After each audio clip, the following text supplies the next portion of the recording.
Hey guys, তোমরা সবাই কেমন আছো? আশা করছি খুবই ভালো আছো। আর আমি মোটামুটি ঠিক আছি। আর তোমাদের সবাইকে আমার এই চ্যানেলে স্বাগত।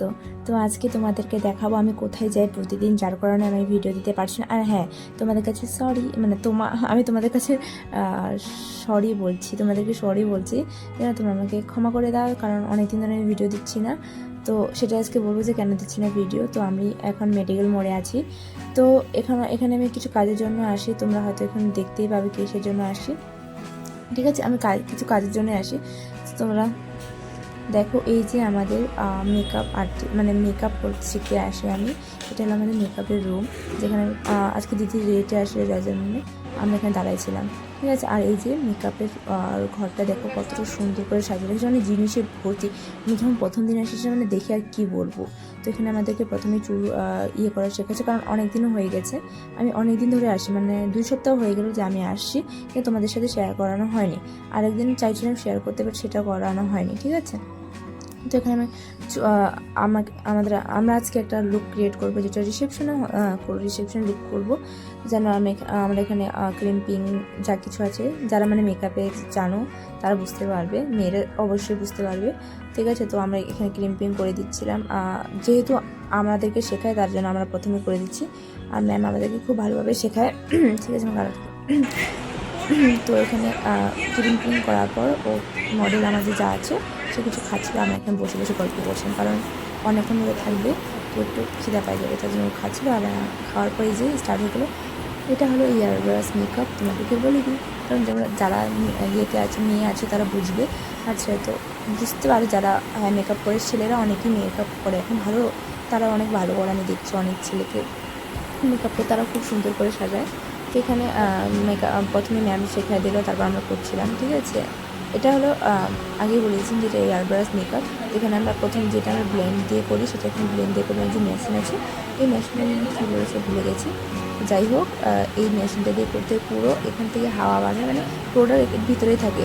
জাস্ট আমরা এরকম ঘুরে ঘুরে ওর ফেসে পুরোটা কভার করে দিই, যাতে ফেসটা মেকআপে ভর্তি হয়ে যায় না। অতটা এই মেকআপ না অত বেশি লাগে না, ন্যাচারাল লাগে এই মেকআপ। আর যখন আমরা ব্লেন্ড দিয়ে করি তখন ওটা বেশি একটু সাদা থাকে, মানে ওটা বেশি দেখায় মেকআপ, আর এটা না বেশি দেখায় না। তো আমাদের মুখের করাটা কমপ্লিট হয়ে গেছে। এখন আমরা চুলে হেয়ার স্টাইল করছিলাম। চুলে হেয়ার স্টাইল বলতে গেলে কি, আমরা যেহেতু রিসেপশন করবো, সেহেতু খোপা টোপা দিলাম না, সাইডে একটা ইয়ে করবো, সাইডে কি যেন করে দেবো কার্লি করে।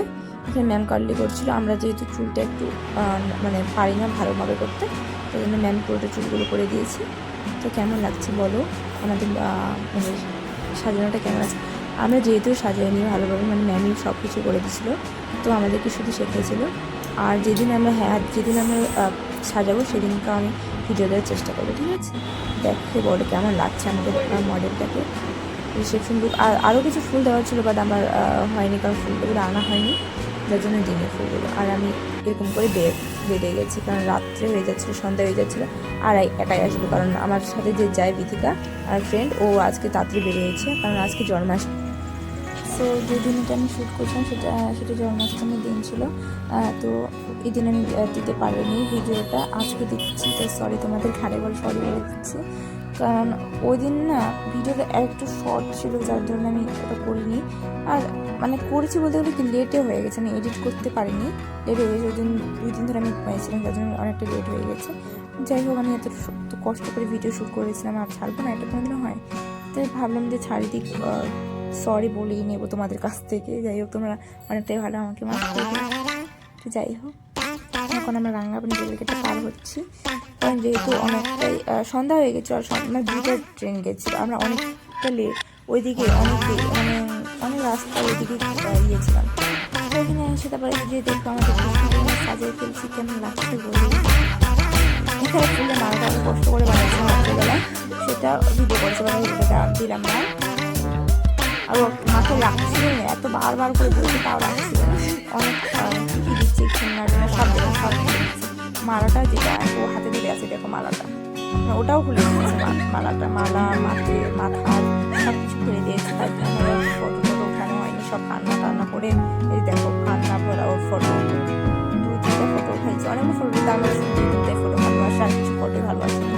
এত কে কান্না করে, বাপরে বাপ। যেহেতু একটা ভালো মাছ আর একটা কথা বলি কি, এটা আমার হয়ে গেছে, কারণ এখান থেকে ওখানে, ওখান থেকে ওখানে, ওখান থেকে ওখানে কোথায় আমি কোথায় নিয়ে চলে আসি ব্লগটাকে জানি না। যাই হোক, তো আমার যদি তো এরকমই সারাদিন কাজ ছেড়েছে, আমি এরকমই করে দিলাম। তোমরা কিছু মনে করো না প্লিজ। সেটা তালে বড়াটা বানিয়ে তাড়াতাড়ি করে আর ভিডিও এডিট করতে পারো, আর বলবো না, তারপরে দিন দেখা যাবে। আর হ্যাঁ, তোমরা যদি চাও যে আমি যেদিন সাজাবো আমার ব্রাইডাল লুকটাকে, মানে আমাদের যেদিন পরীক্ষা হবে, এক্সাম হবে, আমাদের ব্রাইডাল লুক তো করবো না আমরা পরীক্ষাতে, তো সেটা যদি তোমরা দেখতে চাও তোমরা বলবে, আমি অবশ্যই ভিডিও করার চেষ্টা করবো, ঠিক আছে? তোমরা বলো যে হ্যাঁ তুমি যেদিন ইয়ে করবে সেদিন একটা ভিডিও আমি ভিডিও ওঠার চেষ্টা করবো। আর এখানে আমি নারকেল মানে ইয়ে গ্রেড করছিলাম এখানে দেওয়ার জন্য, যেহেতু নারকেল একটা ফ্লেভার আসবে। আর এত নারকেলের থেকে ওয়েল নারকেল ছিল তারপরে চলে আসলাম আমার করতে তালের শাঁসটাকে ইয়ে করতে কাটার জন্য। অনেকটা কষ্ট করে ট্রাই কাটতে হয়। কারা কারা খেয়েছে তালের থেকে এটাকে পছন্দ করে সব থেকে বেশি। আমি আগে জানতাম যে এটাই মনে হয় খাবার আর উপরটা ফেলে দিতে হয়, আর এখন জানতে পারছি যে না, ওটা খাওনি, এটা খেয়েছো, অনেকেই আছো ওটা খাই এটা তালের দুবার বলেই যাচ্ছি। আর এখানে ভাইকে বলছে আমার ফোন থেকে দেখা যাচ্ছে উল্টো পাশ থেকে শুট করি, ঠিক আছে? তো আর ভাই আমার ওটা তালের ইয়ে করছিল, আমি পারি না, যা শক্ত ওটা। তার এই যে ভালো করে দেখো, আমার এটাকে হয়ে গেছে, এটা করা। কে কে খাও এটা দেখো, কোথাও তো শোনা, ক্যামেরাটা আমাদের ঝাপসা ঝাপসা দেখা যায়, তার জন্য ভালো করে দিচ্ছি না। বলো এটা কি কে খাও? মিষ্টি উপরেরটা করে, ভিতরেরটা মিষ্টি করেই না, একদমই করে না মিষ্টি। আমি ছোট নিয়েছি অল্প খাওয়ার জন্য, কিন্তু অনেকটাই শক্ত ছিল, বাপরে। তো চলো এখানটায় ভিডিওটা এন্ড করছি, মানে পকোড়া ভাজাটা তোমাদেরকে দেখাবো। তার আগে তোমরা যারা যারা নতুন আছো আমার ব্লগে, তারা চ্যানেলটিকে সাবস্ক্রাইব করে দিও, আর চ্যানেলটিকে লাইক কমেন্ট করে দিও, যাতে আমি নতুন ভিডিও আনতে পারি, বা তোমরাও একটু সাহায্য করে দিতে আমি মানে কিছু হেল্প দিতে পারো, সব কোনো আইডিয়া দিতে পারো যে আমি, তোমরা আইডিয়া দাও যে আমি কি ভিডিও নিয়ে আসবো, কমেন্টে বলো কি ভিডিও নিয়ে আসবো। যেহেতু তোমরা অনেকেই দেখো, তো বলতে পারবে, আমাকে কিছু আইডিয়া দিতে পারবে যেটা আমি করি, ঠিক আছে? আর আমার এত কিছু মানে কি বলবো, আমার অত কিছু মাথায় আসে না আমি কি বানাবো কি নাই। আর ডেইলি ব্লগ আমার হয়ই না, কারণ সবসময় বাড়িতে থাকি। আর এখন যেহেতু আমি মেডিকেল মোড়ে যাই কাজের জন্য, মানে শিখতে যাই, সেটা আমার প্রতিদিন দেখানোর ইচ্ছা থাকে না। তো তোমরা আইডিয়া দিতে থাকো, ঠিক আছে? তো দেখে না আমার পকোড়া ভাজাও শেষ, এখন পকোড়া ভাজাটা হয়ে গেছে, অনেকটা ভেজে গেছিলো, ভেজে নিয়েছি। আর এটা না সঙ্গে সঙ্গে না হয় না, একটু তারপরে দিন খেতে হয়, মানে একটু তারপরে দিন বলতে গেলে একটু ঠান্ডা করে খেতে হয়, না ভিতরে একটু কাঁচা কাঁচাই থাকে, মানে কেমন হয়ে থাকে, তাই জন্য আমরা একটু রেখে তারপরে খাই, ঠিক আছে? আর তো আজকের মতো এতটুকুই। ব্লগটা কেমন লাগলো সেটা অবশ্যই কমেন্টের জন্য লাইক কমেন্ট সাবস্ক্রাইব করতে কিন্তু ভুলো না। তো আর একটা নতুন ভিডিও নিয়ে আসবো, তোমরা বলো কি ভিডিও নিয়ে আসবো সেটাও কমেন্টে জানিয়ে দাও। তাহলে আজকের মতো এতটুকুই। ভালো থেকো তোমরা, আর আমিও ভালো থাকার চেষ্টা করবো, ঠিক আছে? তো টাটা বাই বাই। অন্য কোনো আবার ব্লগ নিয়ে আসবো, সেই ব্লগে তোমাদের সাথে আবার কথা হবে। এখন টাটা বাই বাই।